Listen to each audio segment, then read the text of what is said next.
C'est vendredi et c'est l'heure des informations sur Canal Bunkera. Bienvenue à cette édition. Au sommet de ce journal, les missions, les visions et l'exécution du service administratif des douanes ont été dépeints ce vendredi par les responsables de la douane devant les hommes et les femmes de médias.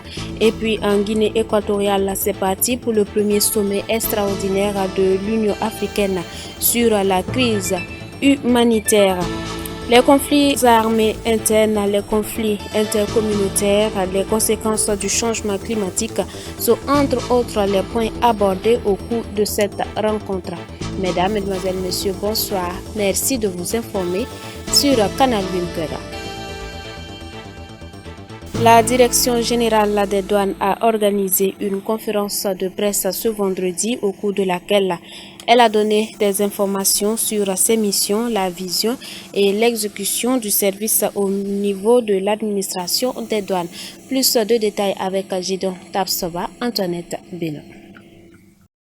La Direction générale des douanes était face à la presse ce matin pour décliner sa nouvelle mission, vision et exécution du service de l'administration des douanes dans un contexte de crise sécuritaire. En effet, la mission fiscale, économique et d'appui à d'autres administrations et institutions sont ses trois principales missions. Sa vision est de faire de la douane à l'horizon 2026 une administration rénovée et résiliente pour un Burkina meilleur. Pour y parvenir, 4 axes sont recommandés. L'axe stratégique 1, consacré au management moderne, professionnel et promotion de l'intégrité. L'axe stratégique 2, portant sur la mobilisation optimale des recettes douanières et la facilitation des échanges. L'axe stratégique 3, relatif à la communication, la transparence et le développement du partenariat. Et enfin, l'axe stratégique 4, lié à la protection de la société et de l'environnement. Pour atteindre les objectifs consignés dans ces axes stratégiques, il faut appliquer le tarif extérieur commun de la CEDEAO ainsi que les dispositions du Code général des impôts relatives à la TVA et aux droits d'accise pour la perception des droits et taxes. Appliquer le Code des douanes, CEDEAO, IMOA et national pour les procédures de dédouanement des marchandises sous tous les régimes douaniers. Observer le code d'éthique et de discipline générale. Mettre en œuvre la stratégie de lutte contre la corruption et la promotion de l'intégrité. Dérouler convenablement le programme anticorruption et de promotion de l'intégrité de l'Organisation mondiale des douanes. Et enfin, appliquer tous les autres textes en vigueur. Pour plus d'efficacité, des actions fortes sont en train d'être menées par la DGD, notamment développer une plateforme de télépaiement des droits et taxes de douane dans le cadre d'un projet dénommé e-douane. Informatiser le laissez-passer et le certificat de mise à la consommation. Mettre en place l'Observatoire pour la célérité des opérations douanières, OCODE, qui œuvrera à l'accélération des procédures relatives au dédouanement des marchandises dans les offices et à éviter les tracasseries de toutes sortes. Mettre progressivement en place le programme opérateur économique agréé en vue de simplifier la procédure de dédouanement pour les opérateurs économiques dits fiables. Comment la douane lutte-t-elle contre la corruption, la fraude, surtout dans les zones à défi sécuritaire? La fraude est banalisée par les populations qui souvent s'opposent à l'action des services des douanes. Cette situation est encore plus difficile dans le contexte où notre pays vit en tout cas les attaques terroristes. Il faut signaler que beaucoup de zones aujourd'hui sont occupées et dans lesquelles les services de douane ont dû abandonner leurs positions. Nous essayons tant bien que mal de continuer nos actions de lutte contre la fraude dans les endroits où cela est possible. Nous essayons d'organiser des missions conjointes qui impliquent l'armée, des fois la police et la gendarmerie. Et dans ces contextes-là, les services de douane participent pour continuer la mission de lutte contre la fraude. Mais ce que déplore la DGD, c'est qu'elle ne bénéficie pas du soutien de la population dans cette lutte. Aussi, à cette conférence de presse, la Direction générale des douanes déplore certaines allégations faites à son égard. Toutefois, elle invite les citoyens, surtout les opérateurs économiques et usagers des services des douanes, à toujours cultiver un esprit de civisme fiscal, à accompagner et soutenir les services des douanes dans l'exécution de leur mission. Un nouveau temple s'ouvre dans la région ecclésiastique de Zabré. Ce dimanche 22 mai 2022 a eu lieu dans la ville de Zabré la pose de la première pierre du temple Ebenezer sur initiative du pasteur Roger Zinsoni, missionnaire des Assemblées de Dieu en Italie. Le conseil régional de l'église a pris part activement à cette cérémonie. Les détails dans ces images de Gédéon Tapsoba. Après quelques jours d'évangélisation, des personnes donnent leur vie à Christ. Attendre la guerre, l'attendre Ouattara puis Gbagbo, ils ont venu mélanger nous les Burkinabés. C'est sur ça j'ai abandonné à l'église. Mais maintenant j'ai vu, quand j'ai laissé l'église, ça ne me tient pas. Et quand vous devez venir, je suis me présenter hier. Et moi, je voulais dire qu'à arrêter derrière moi, que je n'ai qu'à continuer mon prière jusqu'à ma mort. Et pour la croissance spirituelle de ces nouveaux convertis, il leur faut une assemblée. Ainsi s'ouvre une nouvelle église des Assemblées de Dieu dans la région ecclésiastique de Zabré, née de la vision du pasteur Roger Zinsoni, missionnaire en Italie. Le Seigneur a mis dans le cœur la vision de la mission. Étant sur le terrain, sur la mission, le Seigneur m'a fait comprendre beaucoup de choses, que non seulement j'ai la vocation de la mission, mais j'ai un ministère apostolat. Et c'est ce qui a mis à cœur, non seulement rester à l'extérieur, mais je devais revenir aussi préparer mon retour, parce qu'on ne va pas en mission pour rester. Oui, je serai de temps en temps c'est trop dit, le moment que le Seigneur permettra seulement, quand c'est possible, je viendrai les rendre visite. Le pasteur Zinsoni étant missionnaire en terre italienne, le temple Ebenezer, qui fait ses premiers pas avec 11 convertis, sera dirigé par un jeune couple sous la tutelle de l'église centrale des Assemblées de Dieu de la ville de Zabré. J'ai 3 conseils à les donner. D'abord, c'est de prier efficacement. Deuxièmement, annoncer la parole de Dieu efficacement. Troisièmement, ceux qui vont se convertir, qu'ils puissent prendre soin d'eux afin de les éduquer dans la foi, qu'ils connaissent vraiment le Seigneur comme leur sauveur. Voilà ces 3 conseils que j'ai à donner. Quant au programme de l'église plutôt, donc mardi soir, ça sera une prière, réunion de prière. En tout cas, vendredi soir aussi, ça sera aussi une réunion de prière. Ouverture d'église assez exceptionnelle selon le président du conseil régional de Zabré, car le pasteur principal résident hors du pays. Cependant, le pasteur Joël Lenga espère que ce temple impactera des vies au point où plusieurs autres âmes seront gagnées à Christ. C'est une nouvelle église qui est née aujourd'hui. Mais au fur et à mesure, quand on va continuer à évangéliser, les gens qui sont à côté, qui ne connaissent pas Jésus-Christ, seront sauvés. C'est l'avantage comme ça pour Jésus-Christ. Il est né pour nous sauver. Il est mort, ressuscité pour nous sauver. Donc moi j'ai la foi que ça va apporter beaucoup d'âmes dans la région des Zabré et en particulier dans la ville des Zabré. Ils sont venus de l'Italie pour assister à la matérialisation de ce projet. Eux, ce sont les invités d'honneur du pasteur principal et par ailleurs partenaires de la Grande Commission à Zabré. Les membres de l'association Ebenezer s'engagent à soutenir la construction de cette église. Noi come Ebenezer, Seulement, nous allons soutenir l'église, mais nous allons soutenir cette nouvelle église qui vient de naître en prière et nous allons la soutenir aussi par rapport à la construction. Et nous allons prier aussi pour le jeune pasteur qui va prendre, qui va s'occuper de cette œuvre-là et nous prions qu'il soit fidèle et soit juste afin que nous puissions l'accompagner. La pose de la première pierre du temple dénommé Ebenezer est intervenue en présence des responsables ecclésiastiques de Zabri. C'est sur un terrain de 1600 m² que le pasteur Zinsoni compte d'abord mettre en place un tabernacle afin de commencer l'œuvre et ériger un bâtiment d'église à hauteur de 70 millions de francs CFA dans les mois à venir.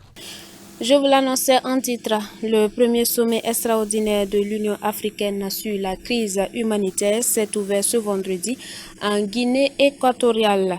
Les conflits intercommunautaires, les conflits armés internes, les conséquences du changement climatique sont entre autres les points abordés par les chefs d'État au cours de cette rencontre. La multiplication des conflits armés internes prolongés en passant par les conflits intercommunautaires ou encore les multiples effets du changement climatique, les raisons de la sous-alimentation du continent sont diverses et variées. C'est dans le but de trouver des solutions que les chefs d'État sont réunis à Malabo en Guinée équatoriale pour ce premier sommet extraordinaire de l'Union africaine sur la crise humanitaire. À ce jour, l'UA a recensé 113 millions d'Africains ayant besoin d'une aide d'urgence, dont 48 millions de réfugiés. Une conférence de donateurs devra déboucher sur une mobilisation de fonds afin de venir en aide à ces couches vulnérables. Notons que l'Union africaine dépend pour son budget de fonctionnement à près de 75% de ses aides. Et puis dans un quartier résidentiel de Kigali au Rwanda, des hôtels s'apprêtent à accueillir des demandeurs d'asile des Royaumes-Unis. Dans ce quartier résidentiel de Kigali, c'est l'effervescence. Ici se trouve l'hôtel Desire, dont les clients seront dans quelques jours remplacés par des demandeurs d'asile transférés par le Royaume-Uni. Alors le personnel s'active pour tout nettoyer de fond en comble, pour leur assurer un accueil et un séjour de qualité au Rwanda. Nous accueillerons ces migrants à bras ouverts. Nous essaierons de leur faire oublier leurs problèmes qui les ont poussés à quitter leur pays. Nous voulons faire en sorte que l'idée de traverser la Méditerranée ne revienne jamais dans leur cœur. Nous voulons que leur cœur soit rempli de joie dans ce pays. Comme cet hôtel, d'autres établissements se préparent eux aussi à accueillir des demandeurs d'asile. Il y a un mois, Londres et Kigali ont signé un accord controversé pour envoyer des migrants de diverses nationalités du Royaume-Uni vers le Rwanda. Le contrat entre le Rwanda et le gouvernement britannique est clair. Tous les coûts seront supportés par le gouvernement britannique. Donc les hôtels, si les gens veulent aller étudier, si les gens veulent aller se faire soigner, tout sera payé par le gouvernement britannique. Dans un premier temps, c'est Londres qui financera le dispositif à hauteur de 120 millions de livres, environ 150 millions de dollars. S'ils le souhaitent, certains de ces migrants pourront s'installer définitivement au Rwanda. Ils seront intégrés, on va leur expliquer ce que c'est le Rwanda, la culture rwandaise, leur apprendre le Kinyarwanda. Et puis, vous savez, s'ils doivent par exemple étudier à l'université ou à l'école secondaire, on étudie dans d'autres langues, en anglais, en swahili ou en français. Je pense que pour la plupart des migrants, ça ne sera pas un problème. Mais on a tout un programme pour pouvoir les intégrer facilement. Le Rwanda pourra accueillir des dizaines de milliers de personnes dans les années à venir selon le gouvernement britannique. Une telle mesure est déjà appliquée dans d'autres pays comme l'Australie avec les îles Pacifiques. Le Danemark avait également envisagé d'envoyer ses demandeurs d'asile vers des pays africains. Nous parlons Festival Cannes 2022 dans cette édition. Un film sensible sur la condition animale. Dans ce long métrage, le réalisateur polonais Jerzy ose faire d'un âne le personnage principal d'un film à la photographie spectaculaire. Le film Ian est l'un des longs métrages les plus inclassables en compétition à Cannes cette année. Son réalisateur, Jerzy Skolimowski, l'un des grands maîtres du cinéma polonais, livre ici un film sensible sur la condition animale. Âgé de 84 ans, il n'a pas pu faire le déplacement à Cannes pour raison de santé. C'est donc sa compagne et productrice qui représente le film sur la croisette. C'est son film le plus sincère parce que son amour pour les animaux est vrai. C'est quelque chose qui lui tient à cœur. Je peux le voir au quotidien dans la manière dont il se comporte avec notre chien. et quel genre d'émotion il a dans la façon dont il joue avec lui. C'est une impression que je ressens.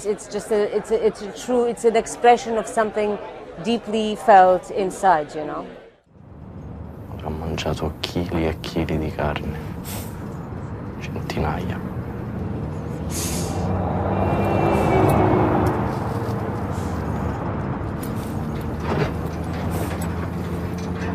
Penso che una volta ho mangiato anche il salame, quello vero, carne d'asino. Ian raconte l'errance d'un âne en proie à la folie des hommes. Sur son chemin qui le conduit de Pologne en Italie, il fait l'expérience de la joie et de la douleur et rencontre Vito, joué par Lorenzo Zurzolo, un acteur à suivre.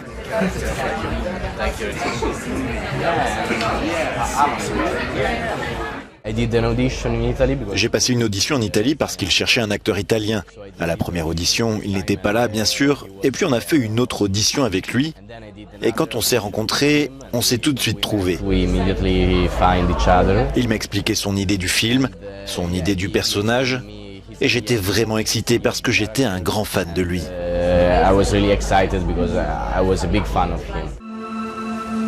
De par sa photographie et son esthétique exceptionnelle, son originalité narrative sans précédent et une liberté totale dans son propos, ce film unique risque fort de figurer au palmarès du Festival de Cannes ce samedi soir.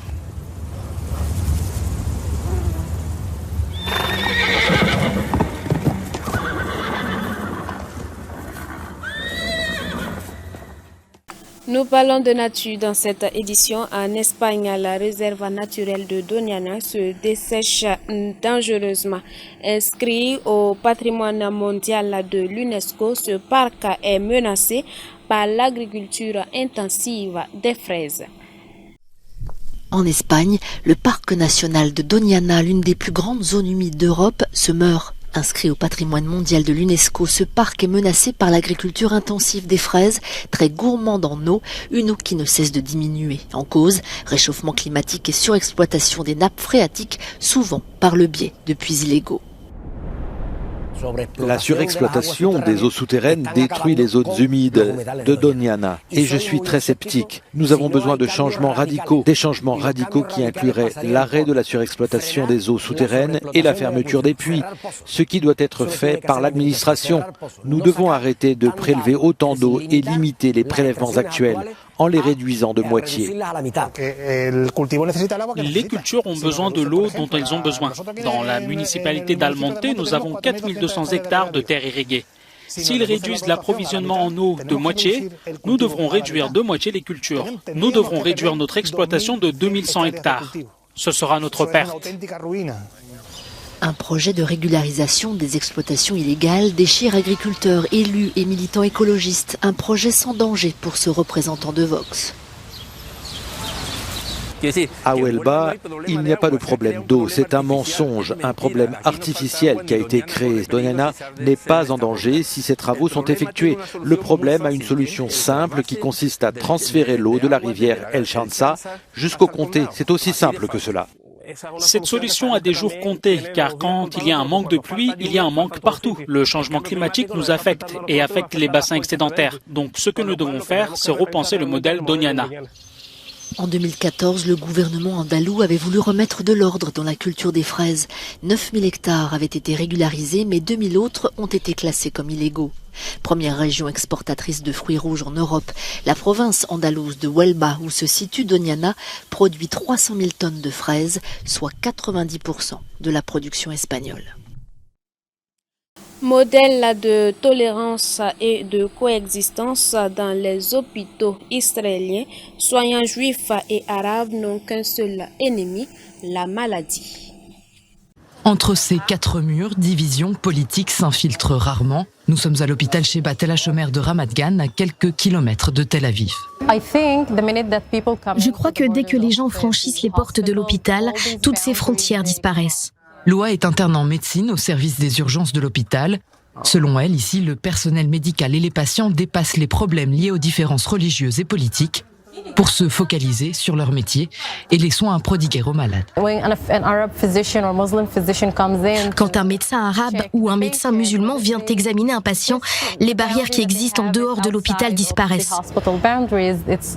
Et le patient ne voit en vous qu'un médecin, un professionnel de santé responsable des soins dont il a besoin.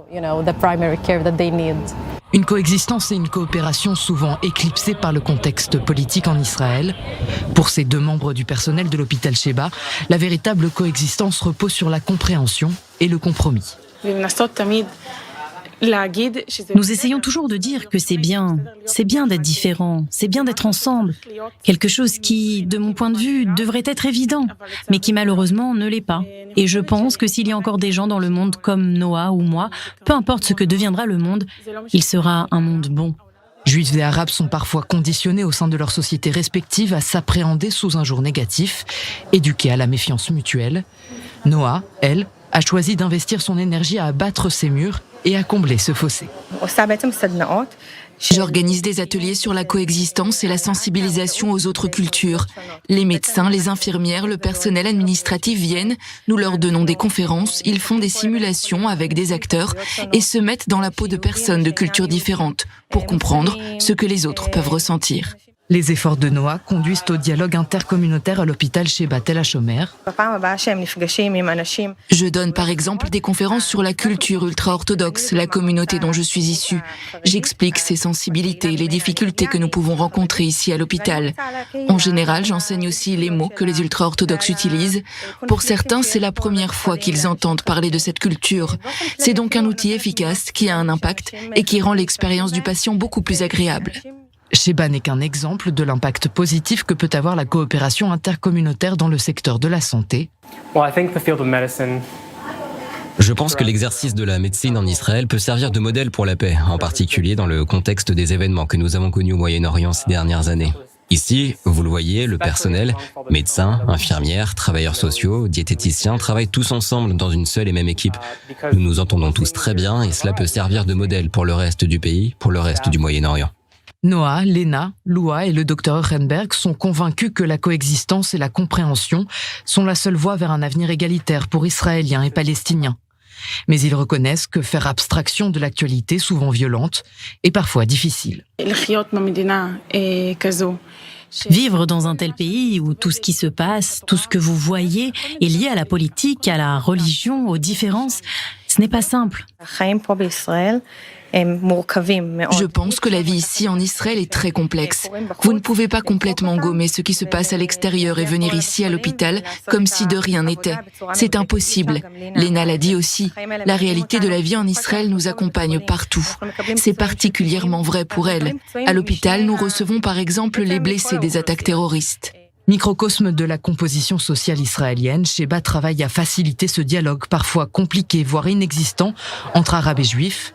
Selon les chiffres du ministère de la Santé, 17% des médecins du pays et 25% des infirmières sont arabes. C'est pendant la crise sanitaire du Covid-19 que leur impact dans le système de santé israélien a été particulièrement mis en lumière.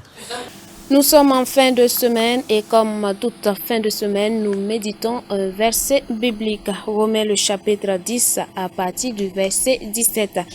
Ainsi, la foi vient de ce que nous entendons et ce qu'on entend vient de la parole de Dieu. Dans un monde assez instable, comment pouvons-nous entendre la parole de Dieu pour avoir la foi? Eh bien, il nous suffit juste de méditer la Bible car c'est là que nous pouvons entendre la voix de Dieu afin de garder la foi face à toutes les difficultés auxquelles nous faisons face chaque jour. Fin de cette édition, vous nous avez reçus depuis Houndé. Bonsoir à vous. Aristide Ouedraogo a réalisé cette édition.